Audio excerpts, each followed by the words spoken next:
Hema committee റിപ്പോർട്ടിലും തുടർ വിവാദങ്ങളിലും പ്രതികരണവുമായി നടൻ മോഹൻലാൽ.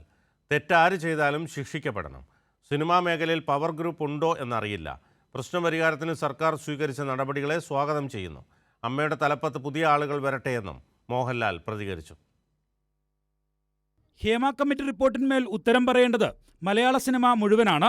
എല്ലാ മേഖലയിലും നടക്കുന്ന ചില കാര്യങ്ങൾ സിനിമാ മേഖലയിലും നടക്കുന്നുണ്ടാകും. താൻ എവിടേക്കും ഒളിച്ചോടിയിട്ടില്ലെന്നും മോഹൻലാലിന്റെ പ്രതികരണം.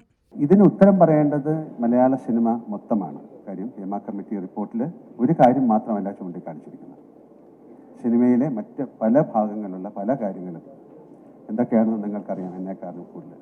റിപ്പോർട്ടിൽ ഒരുപാട് പോസിബിലിറ്റീസ് ആണ് അവർ പറയുന്നത്. മറ്റ് ഭാഷകളിൽ നിന്നെല്ലാം ഇത്തരത്തിലുള്ള കാര്യങ്ങൾ വേണമെന്നുള്ള നിർദ്ദേശം വന്നിട്ടുണ്ട്. അത് സംസ്ഥാന സർക്കാർ എടുത്ത നല്ല തീരുമാനമായിട്ടാണ് ഞാൻ കാണുന്നത്. ഞാനെന്നൊക്കെ അറിയട്ടെ, എന്നാലല്ലാതെ എൻ്റെ അടുത്ത് ചോദിച്ചാൽ ഞാൻ പവർ ഗ്രൂപ്പിൽ പെട്ട ഒരാളല്ല, എനിക്ക് അതിനെക്കുറിച്ച് അറിയില്ല. ഇങ്ങനെ അറിയുമോ എന്ന് ചോദിച്ചാൽ അങ്ങനെ ഒരു സംഭവം ഞാൻ ആദ്യമായിട്ടാണ് കേൾക്കുന്നത്. അമ്മയിൽ പലതരത്തിലുള്ള വിയോജിപ്പുകളും ഉണ്ടാകും. വിമർശിക്കുന്നവർ നേതൃസ്ഥാനത്തേക്ക് വരട്ടെയെന്നും മോഹൻലാൽ. അമ്മ അസോസിയേഷന് ഒരുപാട് തെറ്റിദ്ധാരണകളുണ്ട്, അല്ലെങ്കിൽ വിയോജിപ്പുകളുണ്ട്.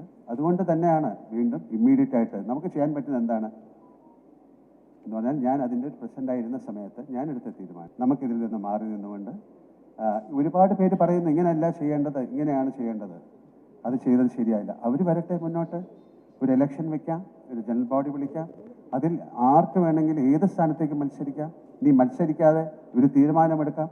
അവർക്ക് അമ്മ എന്ന് പറയുന്ന സംഘടനയെ ഞങ്ങളെക്കാട്ടിലും മുന്നോട്ട് നയിക്കാം. ചില ചെറിയ കാര്യങ്ങൾ മാത്രം ശ്രദ്ധ നൽകി മലയാള സിനിമയെ തകർക്കരുത്. തെറ്റായ കാര്യങ്ങൾ ഇനി സംഭവിക്കാതിരിക്കാനാണ് ശ്രദ്ധിക്കേണ്ടത്. സിനിമാ കോൺക്ലേവുമായി പൂർണ്ണമായും സഹകരിക്കുമെന്നും മോഹൻലാൽ കൂട്ടിച്ചേർത്തു. കൈരളി ന്യൂസ്, തിരുവനന്തപുരം.